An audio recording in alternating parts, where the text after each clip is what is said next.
জয় গুরু বন্ধুরা, আজকে তো শ্রাবণ মাসের প্রথম দিন। আজকে আমাদের বড় মাকে নিয়ে আমাদের আজ থেকে আনন্দ করার দিন। এই একটা মাস আমাদের বড় মাকে নিয়ে চলবে। আমরা ভীষণভাবে আনন্দ করব বড় মাকে নিয়ে। এই একটা মাস রোজই কোথাও না কোথাও মাতৃ সম্মেলন কারোর না কারোর বাড়িতে থাকবেই। এমনকি ডেট পাওয়া যায় না, এই 30টা দিন ডেট পাওয়া যায় না।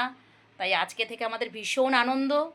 ভেবেছিলাম মন্দিরে যাব, তারপরে শুনলাম এক গুরুবোন ফোন করেছিল আমার দিদিকে, তা সেই বাড়িতে, তার বাড়িতে হচ্ছে উপযোজনা কেন্দ্র, তা সেই বাড়িতে হচ্ছে আমাদের মাতৃ সম্মেলন, তা সেখানেই যাচ্ছি। মন্দিরে আর যাচ্ছি না, তোমাদেরকে পরশুদিন বলেছিলাম মন্দিরে যাব, তা মন্দিরে না গিয়ে ওই বাড়িতে যাচ্ছি। তোমাদেরকে বলেছি ঠাকুরের কাছে একটু প্রার্থনা করো আমি যেন সারাটা মাস করতে পারি মাতৃ সম্মেলন। খুব ভালো লাগবে আমার নিজের কাছে নিজেকে। আর এই শ্রাবণ মাসটা চলে গেলেই আসছে আমাদের ঠাকুরের মাস, সামনের মাস ভাদ্র মাস।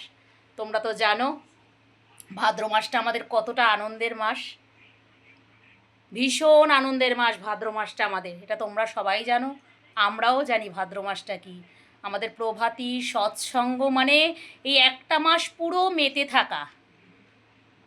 এই শ্রাবণ মাস আর ভাদ্র মাস মানে ঠাকুরকে নিয়ে তো ভাদ্র মাস, আর হচ্ছে শ্রাবণ মাস হচ্ছে বড় মাকে নিয়ে।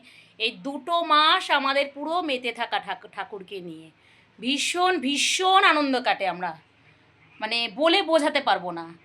একটা কথা বলি, আমরা আগে ঠাকুর যখন ধরিনি তখন আমরা জানতাম ভাদ্র মাসটা আমাদের পক্ষে নাকি শুভ না। সবার মুখে শুনতাম ভাদ্র মাসে কোনো শুভ কাজ হয় না, ভাদ্র মাসে নাকি বিড়াল কুকুরকেও বাড়ি থেকে তাড়ায় না, শুভ মাস না। আমরা ঠাকুরকে ধরে জেনেছি ভাদ্র মাসটা আমাদের কাছে শুভ মাস।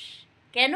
আমাদের ঠাকুরের জন্মদিন, জন্ম মাস, পুরো মাসটা আমরা জন্ম মাস পালন করব। তারপরে আমরা তালনবমী তিথি পালন করব বাড়ি বাড়ি, দিবসগুলো হবে মন্দিরে আর তিথিগুলো আমরা বাড়ি বাড়ি পালন করব।